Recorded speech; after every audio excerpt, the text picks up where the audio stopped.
दीपक भाई से बात करने से मालूम हुआ हमें कि वो पत्तों को भी अमृत जल में भिगोते हैं लगभग पूरी रात।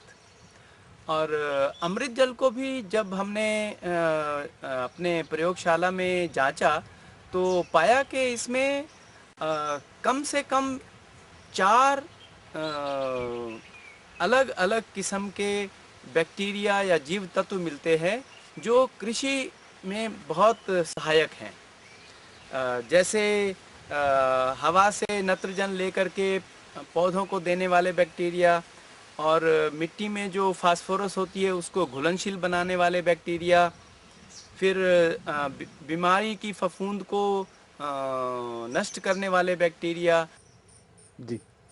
अमृत जल को हमने जब प्रयोगशाला में अध्ययन किया तो पाया कि इसमें कम से कम 4 प्रकार के कृषि में उपयोगी बैक्टीरिया पाए जाते हैं, जो हम जो है उसे एग्रीकल्चरली बेनिफिशियल ऑर्गेनिज्म और उसके फंक्शनल ग्रुप द्वारा कहते रहते हैं इसे। और जैसे नाइट्रोजन फिक्सेशन वाले बैक्टीरिया, वो बैक्टीरिया जो हवा से नाइट्रोजन लेकर के अपने पौधों को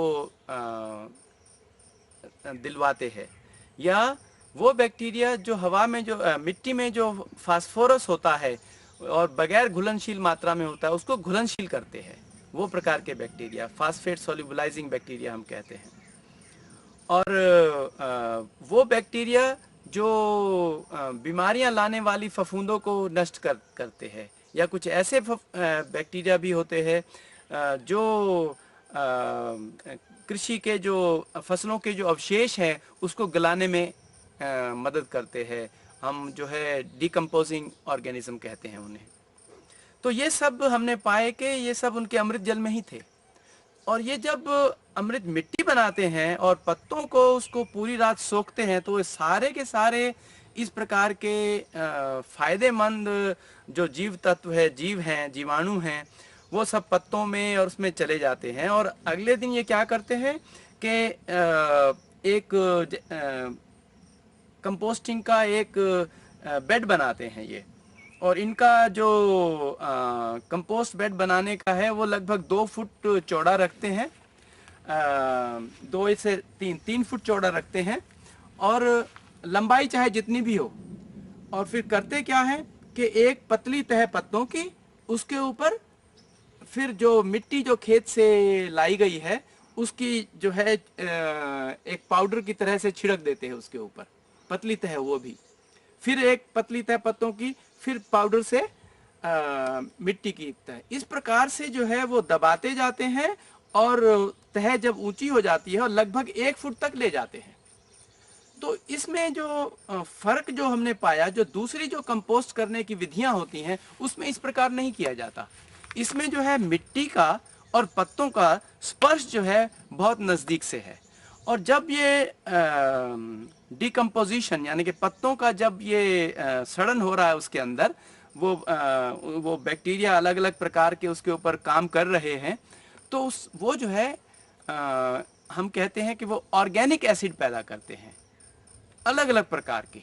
तो वो ऑर्गेनिक एसिड जो मिट्टी में जो बगैर घुलनशील तत्व होते हैं वो फिर घुलते रहते हैं, ऐसा हमारा मानना है। और ये जो पौधों को जो तत्व चाहिए, कोई भी पौधा हो उसको यदि हमने बढ़वार ठीक से रखनी है तो उसे कोई 3-4 तत्व नहीं चाहिए होते, कम से कम 30 तत्वों की जरूरत पड़ती है। परंतु बाजार से जब हम लेने जाते हैं रासायनिक खाद तो केवल 3 प्रकार की मिलती है, नाइट्रोजन, फास्फोरस और पोटाश।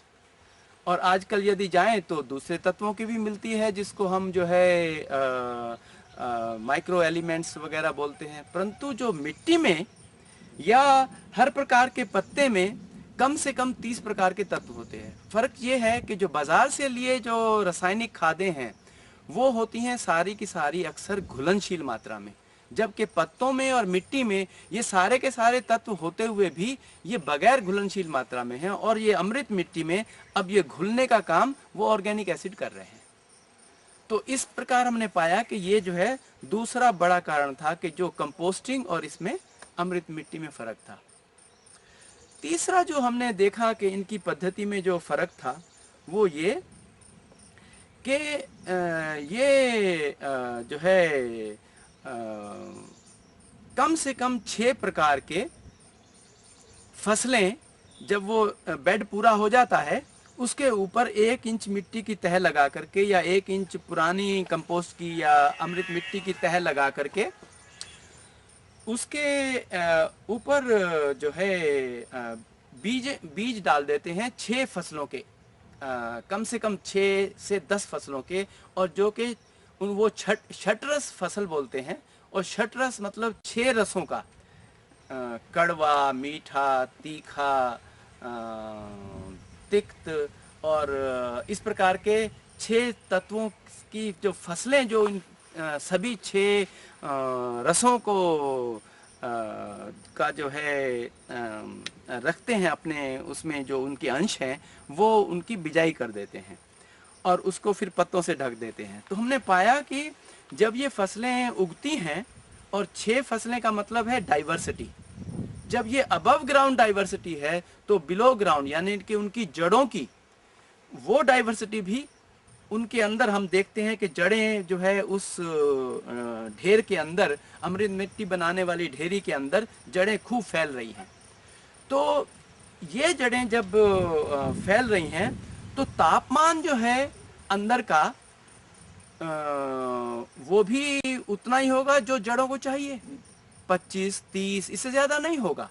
क्योंकि जबकि दूसरी जो कंपोस्टिंग पद्धतियां हैं, गाय के गोबर से हो या दूसरी पद्धतियां जिनसे हम रसायन ये जो खादें बनाते हैं, उनमें जब हम ढेरी में हाथ डालते हैं तो तापमान 45 से भी ऊपर लगता है, जबकि इसमें तापमान हमने नहीं पाया। तो ये चौथा बड़ा अंतर पाया हमने।